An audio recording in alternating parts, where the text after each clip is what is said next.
Emma Rosewood smoothed her second-hand dress for the 100th time as she entered the Grand Hotel's crystal ballroom. The champagne-colored fabric, elegant in the soft light of her apartment, here seemed a mere dandelion among roses, amidst a sea of designer gowns and custom-made suits. Her best friend Chloe had begged her to be her plus one. At this wedding, Emma found herself alone as soon as they arrived, because Chloe had gone off in search of the wedding photographer. The ballroom shimmered with 1,000 lights, casting dancing shadows on the marble floors that probably cost more than Emma's annual rent. Round tables draped in ivory silk filled the space, each centerpiece a masterpiece of white orchids and cascading pearls. Emma clutched her small clutch tighter, feeling more and more uncomfortable with each step. 20, she murmured, checking the elegant card she held. Of course, it would be in the farthest corner, practically hidden behind a large floral arrangement. The table for the overflow guests, the ones nobody quite knows where to put. The mysterious stranger.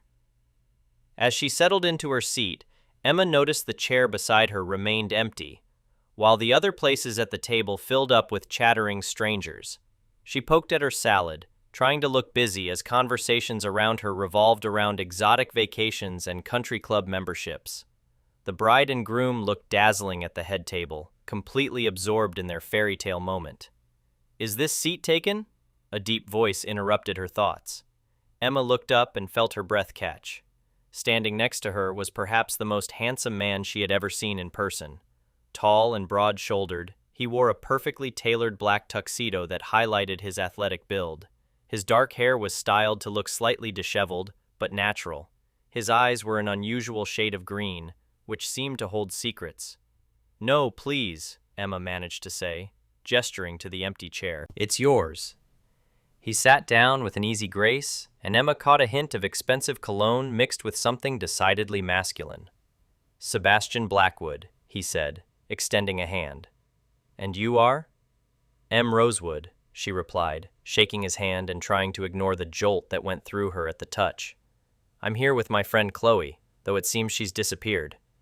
Sebastian's smile was warm and genuine, a far cry from the strained smiles of the other wealthy-looking guests. "Ah, the classic wedding abandonment. I'm actually the best man, but I needed a break from duties for a moment. The bride's grandmother keeps trying to set me up with her granddaughter." An unexpected bond made her smile despite herself. "That sounds terrifying." "You have no idea. She cornered me during cocktails and started pulling out baby pictures." Sebastian's eyes twinkled with humor. "So, Emma Rosewood, what brings you to this circus, aside from a vanishing friend?" Chloe works with the bride, just a plus one who knows no one. Emma felt the tension leave her despite her nervousness. There was something about Sebastian that put her at ease, as if she had known him for more than 5 minutes. "Oh, now you know me," Sebastian said, raising his champagne glass. "To new friendships and surviving wedding receptions." Emma clinked her glass against his, the surprise of the natural feeling making her nod. As the evening wore on, Emma found herself completely engrossed in conversation with Sebastian. He was intelligent and funny, asking genuine questions about her life and listening intently to her answers. When she mentioned her work as a florist, his eyes lit up with interest. "You create beauty for a living," he said. "That must be incredibly rewarding." "It is," Emma said, surprised by his insight. "Most people think it's just arranging flowers, but it's so much more. Color theory, symbolism, understanding the emotions people want to convey." Sebastian leaned forward slightly. "Tell me more." The dance that changed everything. The next hour was a dance. Emma talked more than she had in months. Sebastian asked about her favorite flowers, her most challenging arrangements, her dreams of one day opening her own shop. He shared stories, though she noticed he remained vague about his work, mentioning something about business consulting and helping companies grow. As the band started playing slow songs, couples flocked to the dance floor. Emma watched them with a mix of longing and contentment. She had never been much of a dancer, but sitting here with Sebastian made her feel like she belonged for the first time in years. "Care to dance?" Sebastian asked, as if reading her mind. Emma hesitated. I should warn you, I'm not very good. Lucky for you. I am, Sebastian said with a smile, standing and extending a hand. Trust me. Against her better judgment, Emma placed her hand in his and let him lead her to the dance floor. The moment his hand settled on her waist, she felt like she was floating. He moved with an assured grace, guiding her through the steps so naturally that she forgot her nervousness. You're full of surprises, Emma Rosewood, Sebastian murmured, his breath warm near her ear.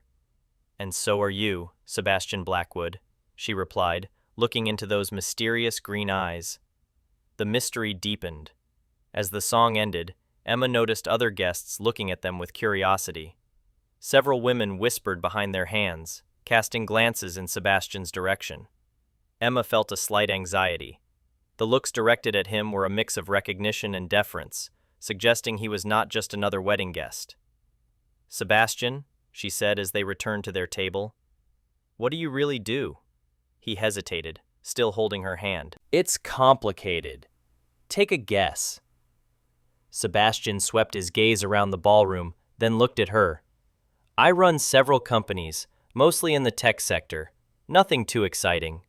But Emma noticed the way he said it, with a careful neutrality in his voice. She also noticed the expensive watch on his wrist, the way the staff treated him with particular respect, the quality of his clothes that spoke of bespoke tailoring. Are you someone famous? She asked softly. Sebastian's expression turned serious. Would it matter if I were? The question hung between them, like a challenge. Emma studied his face, seeing a vulnerability beneath the confident exterior. I don't know, she said honestly. I guess it would depend on what kind of famous. The kind that makes people treat you differently, Sebastian said. The kind that makes genuine connections almost impossible. By the end of the evening, Emma didn't want to leave. The night had been magical, in a way she never imagined. Sebastian had made her feel seen, valued, interesting. For the first time, she didn't feel invisible.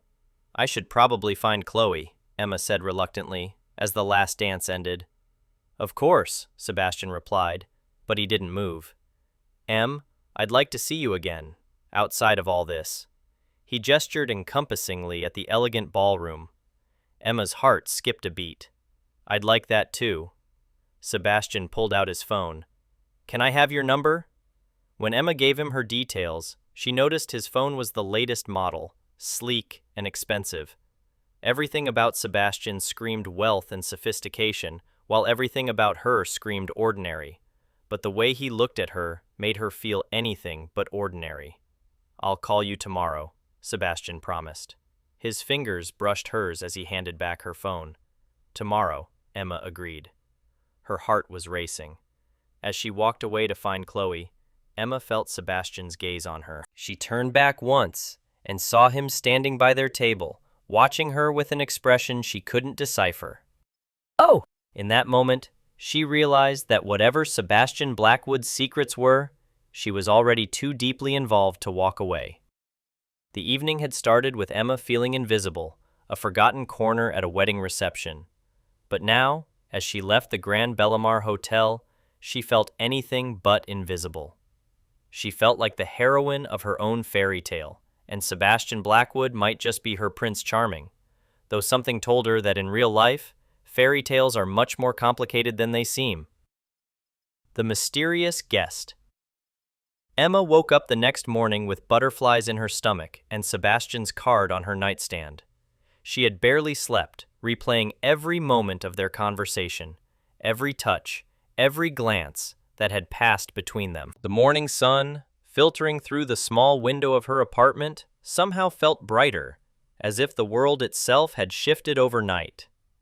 Her phone buzzed at exactly 7 a.m. Good morning, Emma. I hope you slept better than I did. Sebastian's voice was warm through the speaker, and Emma could hear a smile in his words. I'm not sure I slept at all, Emma admitted, curled up in her favorite armchair. Last night feels like a dream. Then let me prove it was real. Have dinner with me tonight. Emma's heart quickened. I'd love to, but I have to work. Saturday is my busiest day at the flower shop. What time do you finish? Around 6 p.m. Perfect. I'll pick you up at 6:30. Dress simply. After the call, Emma spent the day arranging bouquets, her thoughts drifting to green eyes and mysterious smiles. Her coworker Lily noticed immediately. "You're glowing," Lily said, watching Emma hum as she worked on a particularly intricate wedding arrangement. "Who is he?" "Someone I met last night," Emma said, unable to hide her smile. "Someone amazing." At precisely 7 p.m., a sleek black car pulled up outside Rosewood Flowers. Emma quickly locked the door, smoothed her simple summer dress, and hoped she looked appropriate for whatever Sebastian had in mind. But when she approached the car, it wasn't Sebastian in the driver's seat. "Miss Rosewood, I'm Thomas, Mr. Blackwood's driver. He's waiting for you." Emma's steps slowed. A driver. She settled into the back seat where Sebastian was sitting, sporting the same warm smile. But now she noticed details she had missed before. The car's interior was the height of luxury, with leather seats and a small bar. Sebastian was wearing jeans and a casual button-down shirt, but even his casual clothes screamed expense. "You have a driver?" Emma asked, sitting next to him. "Yes," Sebastian replied simply. "Is that a problem?" "I'm just trying to figure out who you really are." Sebastian took her hand. "I'm the same person who sat with you at table 7 last night. Everything else is a detail." Thomas drove them through the city towards a neighborhood Emma rarely visited, where skyscrapers touched the clouds and everything glittered with wealth. They stopped in front of a building that seemed to stretch endlessly upwards, its glass facade reflecting the setting sun. "This is where I live," Sebastian said as they rode the elevator to the top floor. The doors opened directly into Sebastian's penthouse. Floor-to-ceiling windows offered a panoramic view of the city. "Sebastian," Emma said slowly, looking around at the luxury, "what exactly do you do?" He poured 2 glasses of wine and handed her one. "I said I run several companies." "Several companies," Emma repeated. "In this building, actually. I own this building, and a few others." The truth dawned. Emma put down her glass, her hands trembling. "You own buildings, plural." Sebastian ran a hand through his hair, suddenly looking vulnerable despite the setting. I should have been more upfront. I'm Sebastian Blackwood, Blackwood Technologies, Blackwood Industries, Blackwood Real Estate. I've been fortunate in business." "Fortunate," Emma repeated, looking at him. "You're not just rich. You're one of those billionaires I read about in magazines." "The amount doesn't matter," Sebastian said softly. "What matters is I've never met anyone who makes me want to be just Sebastian. Not the CEO, not the heir to anything, just me." Emma walked to the window, looking at the city below. "That's why people were staring at you last night, why the waiters treated you like royalty, and you didn't think to mention it?" Sebastian moved closer to her, so close she could feel his warmth. "I've learned that money changes how people treat me. I wanted you to know me first." Emma turned to face him. "I'm a florist, Sebastian. I live in a studio apartment above a coffee shop. I buy my clothes from thrift stores. We live in completely different worlds." "Do we?" Sebastian asked. His green eyes were intense, because last night sitting at that table and talking with you, I felt more at home than I have in years. Just then, the elevator chimed, and a woman stepped out. She was stunningly beautiful, the kind of casual beauty that comes with well-cut jeans and unlimited resources. Her red hair was perfectly styled, her designer clothes impeccable. "Sebastian, you missed dinner with the Harringtons," she said, then noticed Emma. "Oh, I didn't know you had company." "Victoria, this is Emma Rosewood. Emma, this is my sister Victoria." Victoria's smile was polite but appraising. "The florist." "You've heard of me?" Emma asked, surprised. "Have I heard of you?" Victoria replied. "Sebastian hasn't stopped talking about you since last night." Her expression softened slightly, which was unprecedented. "My brother is usually very private about his personal life, by the way," Victoria warned. "Is that so?" Victoria turned back to Emma. "He canceled 3 important meetings today because he couldn't focus. Mom is furious." Emma felt her cheeks flush. "I should probably go." "No," Sebastian said quickly, reaching for her hand. "Please stay. I have an early start tomorrow, and you clearly have family obligations." Sebastian's voice was soft, pleading. Don't let it scare you away. Yes, I have money. Yes, my life is complicated. But what I feel for you is real. Emma looked between Sebastian and Victoria, seeing the concern on their faces. I need some time to think. Of course, Sebastian said, though a flicker of disappointment crossed his eyes. Thomas will take you home. On the silent drive back to her apartment, Emma's thoughts raced. Sebastian Blackwood was not just rich, he was one of the most powerful people in the city. She had seen his pictures in business magazines, though she'd never paid attention to the articles. He moved in circles of influence and power that were as foreign to her as another planet. But she also remembered the way he had listened to her stories about flowers, the genuine interest in his eyes when she described her dreams, the way he had held her during the dance, as if she were precious. The vulnerability she had noticed when he asked if his fame mattered. Her phone buzzed with a message from Sebastian. I know this is overwhelming. Take all the time you need, but please don't disappear. Emma stared at the message for a long moment before replying. I won't disappear, but I need to figure out what this means. It took 3 days before Emma called him back. 3 days in which she researched Sebastian Blackwood online, seeing pictures of charity galas and business events where he was always impeccably dressed and surrounded by beautiful, sophisticated people. 3 days in which she doubted she was crazy to even think about getting involved. Do you want to meet up again? She said when Sebastian answered. Absolutely, Sebastian said immediately. I want to know the real you, not the public persona, not the prepackaged answers, the real Sebastian Blackwood. Then let me show you, Sebastian said. Come with me this weekend. No press, no obligations, no interruptions. Just us. The weekend that changed everything. Sebastian picked her up himself this time, driving a discreet sedan instead of the chauffeured luxury car. He was in jeans and a simple t-shirt, and for the first time since the wedding, he looked like just a man, not a mogul. They drove 2 hours north to a small lakeside cabin, simple and charming in its rusticity. I bought this place when I needed somewhere to think, Sebastian explained as they carried their bags inside. No internet, no cell service, no connection to the outside world. The weekend unfolded like a beautiful dream. They cooked simple meals together. Sebastian admitted he was hopeless in the kitchen, but willing to try. They took long walks on the forest trails. Sebastian shared stories of his childhood, of the pressure he felt to live up to his family's legacy, of the loneliness that comes with success.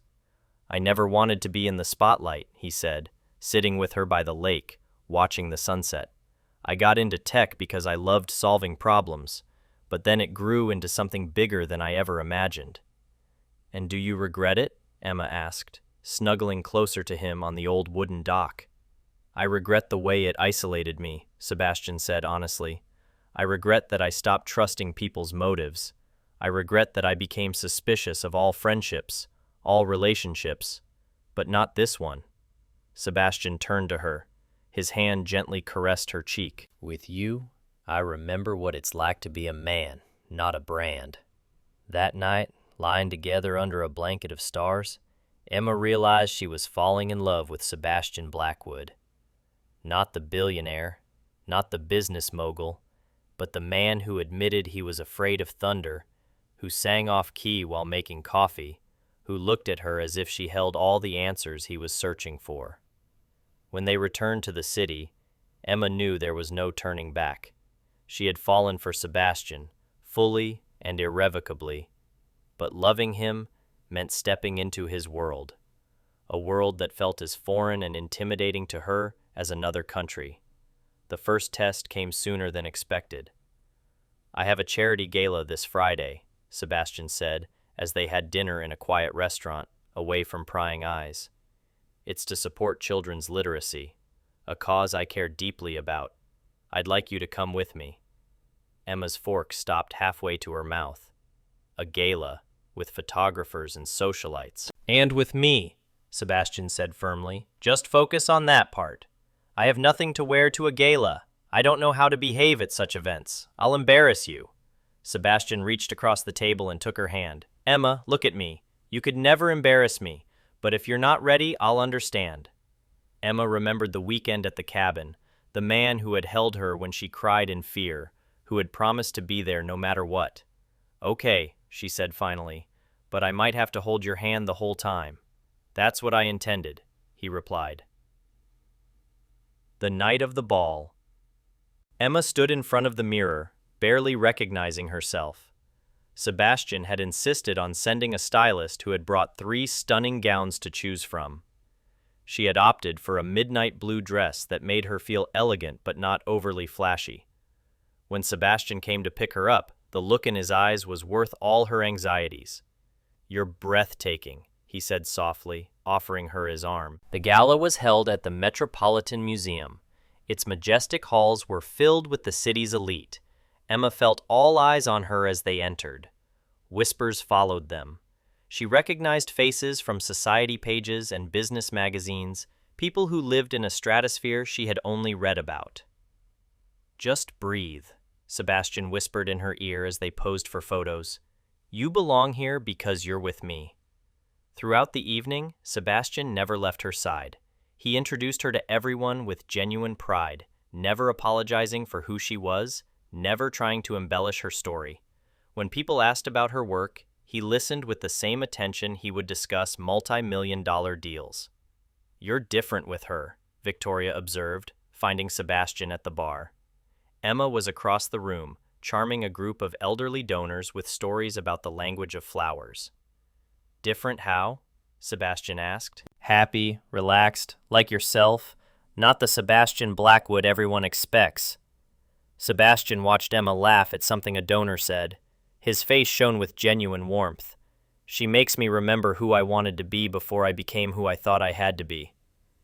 "That's good for you," Victoria said simply. "But are you good for her?" That question haunted Sebastian for the rest of the evening. The following week, in order to immerse himself in Emma's world, Sebastian insisted on showing her his world. She took him to Rosewood Flowers on a busy Saturday, where he met Lily and the other employees who were like family to her.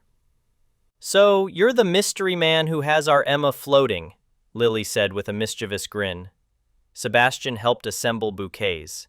His large hands were surprisingly delicate with the fragile stems. Emma watched him joke with her colleagues, compliment elderly customers, and patiently listen to a little girl explain why she needed pink roses for her grandmother. "You're full of surprises," Emma said as they locked up the shop. "I love your life," Sebastian said honestly. "It's real, in a way mine rarely is." That evening, Emma took him to her favorite pizza place, a small establishment whose owner knew everyone's orders by heart. Sebastian ate greasy pizza and played arcade games with the enthusiasm of a man discovering simple pleasures for the first time. "This is who you really are," Emma said as they walked home, their fingers intertwined. "This is who I become with you," Sebastian corrected. "You bring out the best in me." The obstacle. Not everyone supported their relationship. Richard, Sebastian's business partner, cornered him after a board meeting. "Sebastian, I need to talk to you about this florist. Emma, isn't it?" "It's Emma. The press is starting to notice. There are pictures of you two together. Rumors about your relationship. It could affect your image." Sebastian's jaw tightened. "My private life is not up for discussion. Everything about you affects the company. You know that. What will happen when this fizzles out? What will happen to your reputation when it's all over?" "It won't be over." Richard raised an eyebrow. "You've only known her for a month." "I've known her long enough to know she's the most genuine person I've ever met. Long enough to know I'm in love with her." "Love," Richard scoffed. "Sebastian, be practical. She's a pretty girl, I'm sure, but she's not from our world. The differences will eventually tear you apart." Despite the outside pressures, Sebastian and Emma's relationship deepened. They found their rhythm, splitting their time between his penthouse and her cozy apartment, between elegant dinners and casual picnics in the park. Emma learned to navigate his world without losing herself, and Sebastian discovered the joy of simplicity. 6 months after the wedding where they met, Sebastian realized he couldn't imagine his life without Emma. He carefully planned the proposal, wanting it to be perfect, yet personal. He chose the small lakeside cabin where they had truly connected for the first time. Emma thought they were just going for another weekend getaway, But when Sebastian led her to the dock where they had shared so many conversations, she saw it was decorated with hundreds of twinkling lights and white roses. "Emma," Sebastian said, kneeling as the sun set behind them. "6 months ago, I was sitting alone at a wedding, going through the motions of my life. Then you walked in, and everything changed." Emma's hands flew to her mouth. Tears were already welling. "You make me want to be the man I see in your eyes. You make me believe in love, in partnership, in building something beautiful together." Sebastian opened a small velvet box, revealing a stunning yet elegant ring. "Will you marry me?" "Yes," Emma whispered. Then louder, "Yes, of course, yes!" As Sebastian slipped the ring onto her finger, Emma realized that fairy tales could come true, but only when two people were brave enough to love each other as they were. The wedding took place a year later. Emma walked down the aisle of the same chapel where they had been for that fateful wedding. But this time, she wasn't sitting alone at table 7. This time, she was the bride, radiant in a simple but elegant gown, and walking towards the man who had seen her when she thought she was invisible. Sebastian waited for her at the altar, his eyes fixed on her face. Victoria stood as maid of honor, having become one of Emma's closest friends. Lily and the staff from Rosewood Flowers filled the front rows, beaming with pride. "You are my greatest adventure," Sebastian said in his vows, his voice thick with emotion. "My safe harbor and my exciting unknown. You taught me that love isn't about finding someone who fits into your world, but about creating a new world together." "You made me believe I was worthy of being noticed," Emma replied, tears streaming down her face. "Worthy of being loved, worthy of being fought for. You didn't save me from my life. You helped me build the life I always dreamed of." As they kissed as husband and wife, Emma thought of the shy, invisible girl who, 2 years earlier, sat alone at a wedding reception. That girl was afraid to take up space, afraid to be seen, afraid to believe she deserved love. But sometimes the most beautiful love stories begin when no one seems to be looking and end when you realize you've been seen all along. Sebastian and Emma Blackwood walked out of the chapel, hand in hand, ready to face whatever came next together. They had learned that love isn't about erasing differences, but celebrating them. It's not one person saving the other, but two people choosing to build something beautiful together. And in the end, the girl who thought she'd never be noticed became impossible to ignore. Not because she changed, but because she finally believed she was worth seeing. Their love story proved that sometimes the most extraordinary romances begin in the most ordinary moments, when two hearts recognize something special in each other and dare to be brave enough to fight for it.